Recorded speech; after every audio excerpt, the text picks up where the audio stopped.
Welcome to Let's Talk. I'm Kerry Baker. I'm Candace Heron.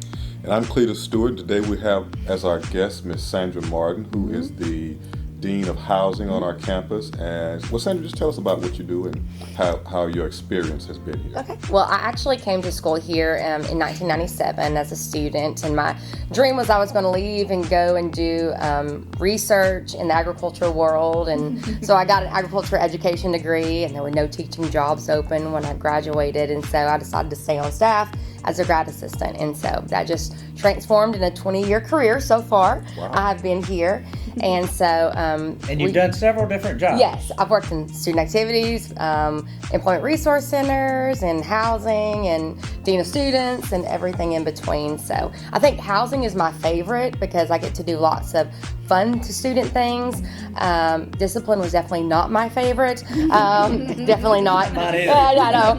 And so, but anyway, I love housing. I love what we do there and working with students where they live at. And so I also do esports on our campus, which is an up-and-coming student group. We have about 100 students who compete, as well as my family and I actually live on campus. And so we live in Honors Hall with our students.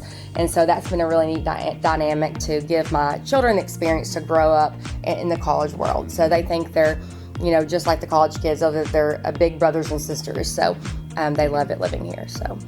And you mentioned esports. I think we would definitely want to do one of these just about that. Awesome. Yes, So, yeah. So tell us a little bit about housing. Are there things that students don't seem to inherently understand about housing, or what any frequent questions or frequent problems that you have? Well, I think there's a couple of things. When students first come to school, they don't always understand what living on campus is really about. And so we try to explain to students that we do have a 2-year residency requirement. So students are required to live on campus for 2 years with us. And that's because we see a lot of student dropout in those first couple of years. And so if we can get them here, living on campus, building those relationships, a lot of times that we're able to keep them in school. The things that we see when they don't, they a lot of times move off campus with friends, don't always follow through with classes, get behind, and they kind of fall off the radar. Even sometimes with living with parents, they miss that aspect of connecting with the university. And so we try to explain to them the importance of living on campus and why it's so important for them to be here. So I think that's one of the biggest misconceptions is that, we're not here just to bring them here. We're here to really educate them outside of the classroom and help them learn how to manage relationships and friendships, living with people. Most of them have never shared anything in their household, and just learning to do that before they go out in the real world has been one of the biggest things. Another question we get asked a lot is, can I have my pets? Because a lot of students already have pets at home, and so that's one thing we have to say is no, we don't allow you to bring pets. We do allow fish, so we do allow them to bring fish. They're one of the easiest, Yes, not sharks. It has to be able to fit in a 10-gallon tank or smaller, just mini sharks. But So to clarify, we don't need approval for a fish. you don't need approval for a As long fish. as it fits that. Yes, it those fits that. parameters. If it's that category, then those are fine. And so sometimes students come on campus and they see animals around and they make assumptions of, it'd be fine to bring my dog from home. But we don't allow that because we have a lot of issues with students maybe having allergies, maybe aggravating their ability to study with barking and things like that. So we do have some animals who do live in the residence halls and apartment complexes, but they are not pets. They're actually service animals or therapy animals or some kind of animal that's used as a treatment plan for mental health disabilities or physical disabilities. And so we do have some of those animals, but we're very particular in working with those students. We require animals to be adults when they get here, not to be puppies. We require them to maintain good hygiene and things like that, because one of the things that we've seen is that even with our support and therapy animals is it's a stressor on the animal coming to a college campus, just like it is our new students. Moving from an environment where it's really quiet and by themselves to an environment where they're living with a lot of different people. A lot of times that's a really stressful experience for even our service animals. And so working with them specifically to make sure that we meet some of those needs that, not only is the student being helped with their disability, but also we're able to provide an environment where that animal is able to thrive as well. My dog would get kicked out of campus. Yeah. Well, and you know, as a dog owner and a pet owner just in general, I have a lot of concerns about what it's like for the animal, because living in a dorm room is not a great life for an animal. And so I know lots of people love dogs. I would have liked to have had my dog in college too, but not only is it tough for the animal, but it's another big responsibility for the student. And if it's someone who's having issues with anxiety, I understand the dog can provide some comfort while you're petting it, but you also have the responsibility of feeding it, walking it. The dogs or whatever animal's got to get exercise every day. They've got to be well behaved enough that they're not a distraction to other people, and there can't be any allergy interactions with anybody that's around you. So it's a lot, and I think people tend to underestimate that often. And just putting on the Dean of Students hat real quick,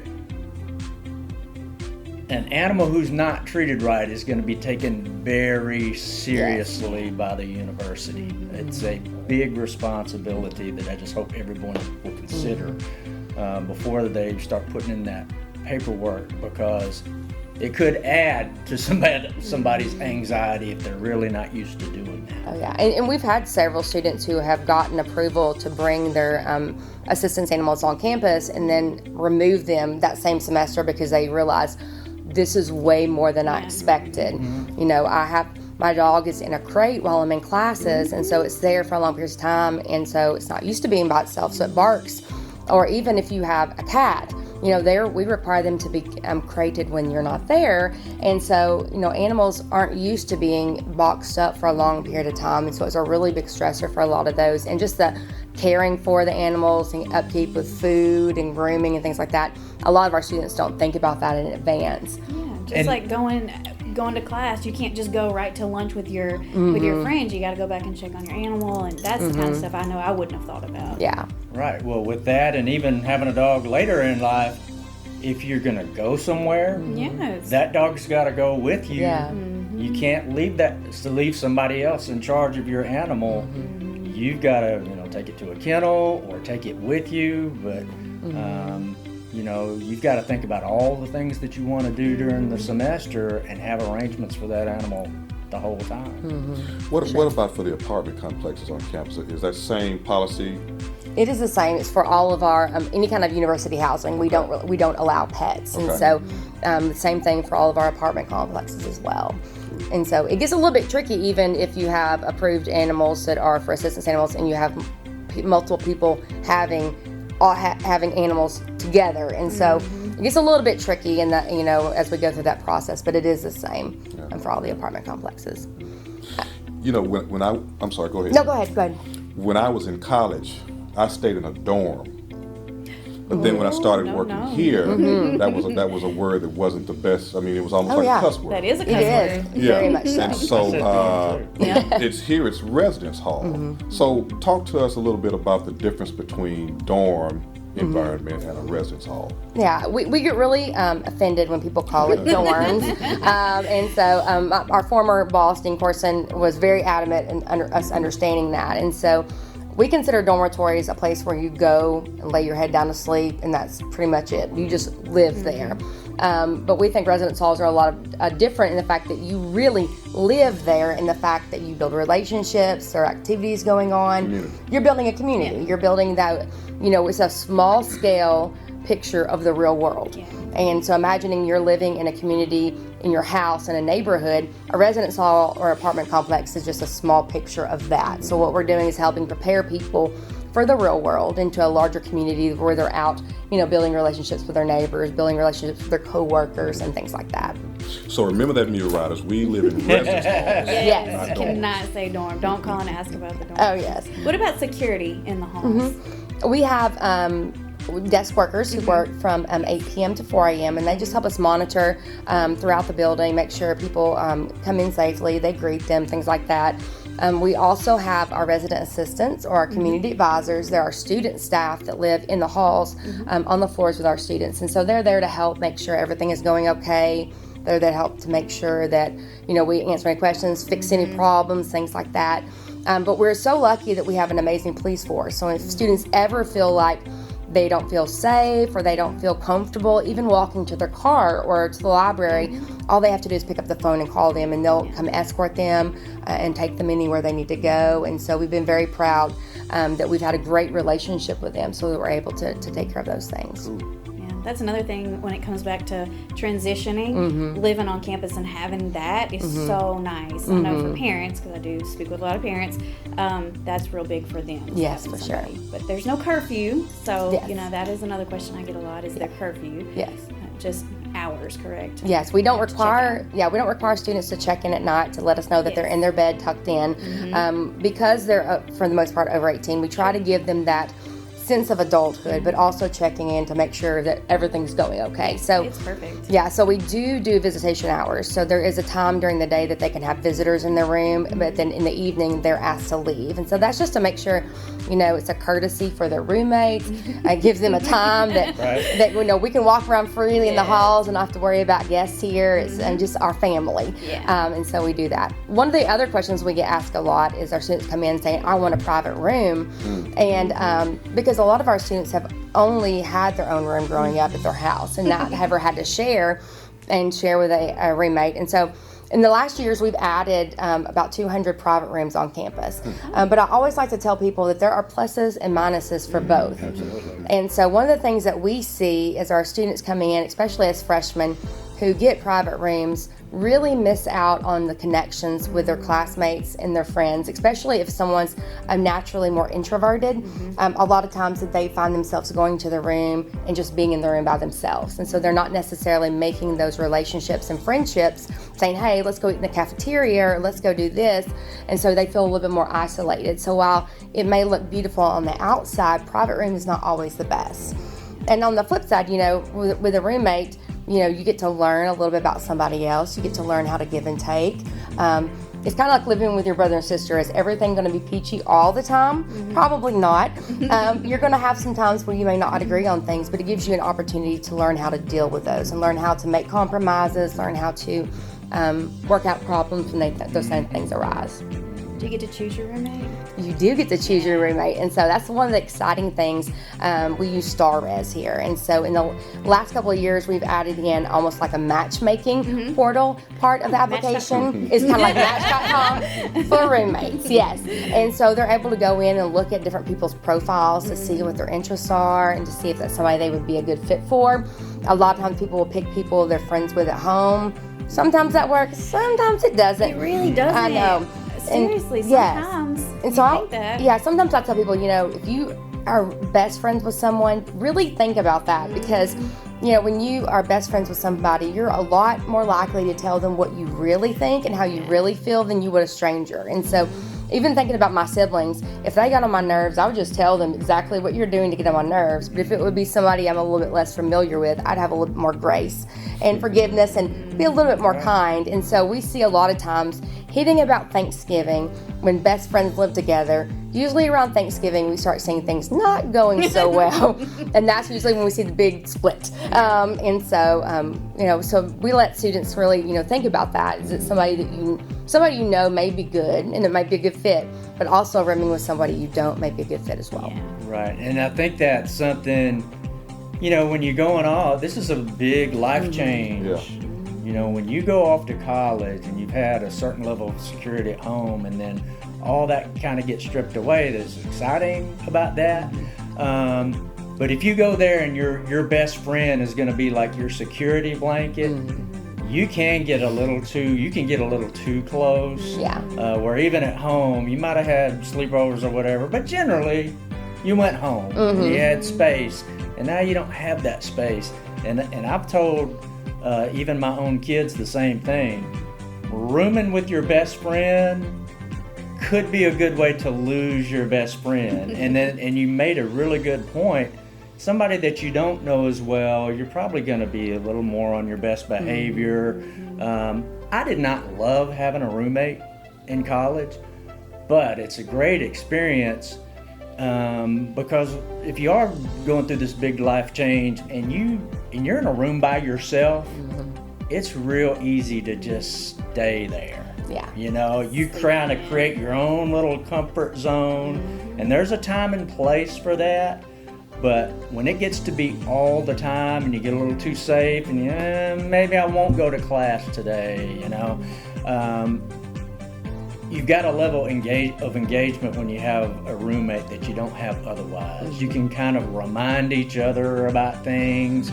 And you know, if you're in an organization together, whether it's athletics or, you know, band, whatever, you say, hey, we got to be here at this time. You don't have that when you're by yourself. And particularly for freshmen, I'm really concerned when somebody wants to stay by themselves. It's usually the opposite of what they really want and need. Yeah, for sure.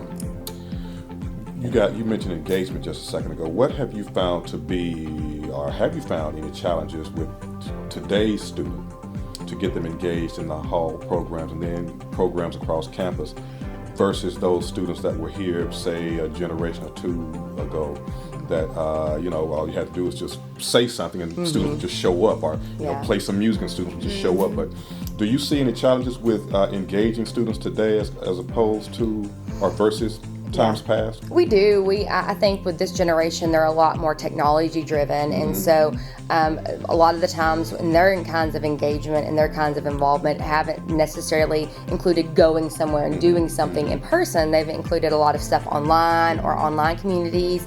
And so we find that a lot. And so we try to meet our students where we're at and kind of come together in the middle. And so I'm in Honors Hall, and so I can speak a little bit to my building. Excuse me. I live with a huge gaming community, and so a lot of our students are live and on Discord, and so we utilize Discord a lot for our gaming guild, for our esports and different groups, and to communicate with our students and get feedback and activities going there. We also use GroupMe. We may host activities online or through Zoom, but we also do a lot of come and go kinds of activities, so that when students are coming through the building, they don't actually have to necessarily stop and stay for a long period of time, but something they can do or make or get quickly and be able to go on their way, so that we're still able to build that interaction with them, but not necessarily require them to take an hour or 30 minutes out of their time. So that's been one of the things that we've been really pushing and doing differently, as well as we rely a lot on our relationships with our RAs and our students.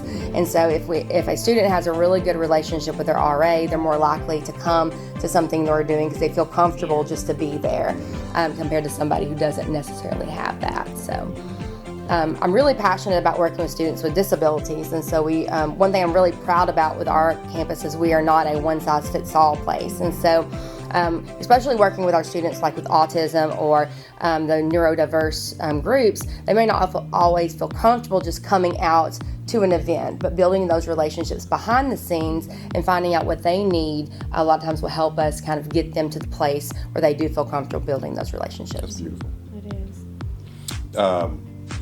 Did I hear you say that there's a platform called Discord? Discord, yes. Yes, I saw that on your signature line, and I didn't want to ask because I was like, I'm way too young. I gotta know this, and so I had to Google it.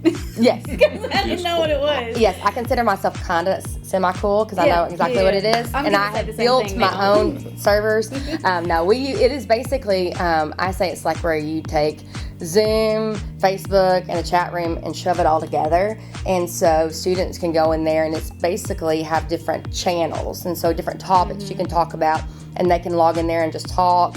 But there's also voice and video chat rooms, and so or channels is what they call them. And you just click on there and you can have a whole group meeting by just clicking on the channel. And so we do lots of meetings through there and different conversations. That sounds more harmonious than Discord. I know, right? Well, it just really depends on the server. Well, eHarmony was taken. So. Yeah, you can do that one. Okay. So. But now we've used eHarmony, Match.com. Innovators. Yes. So it's been a really good resource for us. And so I was very resistant at first because I am so used to using some of our older platforms. Yes. And finally I just said, okay, I'm just going to learn how to use it. And it's been really, really good for us. Good. Well, All right, we're about to wrap up. Anything else? Anything that we've missed? Either things that come up a lot, or maybe just real quick. Could you just kind of give us a timeline of how things go throughout the year? You know, in general, when you need to have applications in, when we hire RA, stuff like that. Our applications always open November the 1st or the Monday right after. And so if this happens on a weekend, we do it the next Monday. But November the 1st, our housing applications open for everyone.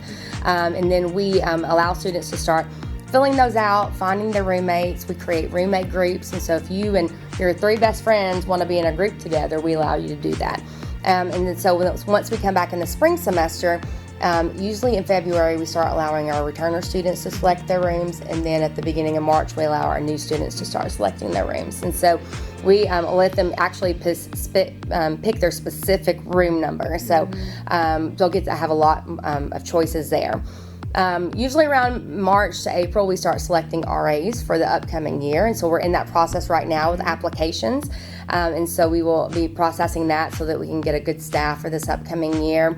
And then we will work BAM all summer and working with our students to make sure that they have the best roommates, best places to live. And so we find some students will say, well, I didn't get my first choice when I did my application. So we have a wait list, and Ms. Trista works on that continuously, trying to move people around and those puzzle pieces to make people get in their first or second choices. And so we continually do that until school starts. And so usually in the fall, we open the Friday, Saturday, and Sunday before classes begin.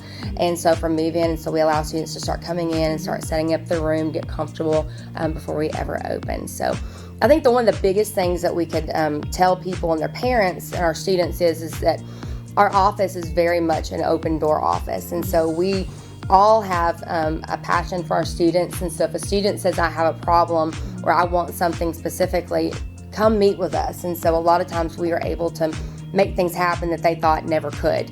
And so we're able to work with them to meet whatever needs they have, whether it be a disability or an academic need or just a preference. A lot of times we're able to take and work with each student individually and help them get what they want. And so just to let us know, and we're able to do that. Super. Sandra, thanks for joining us. This has been great. Yeah. Thank you guys so much for inviting me. Thank you. Bet. And thank you for joining us for Let's Talk.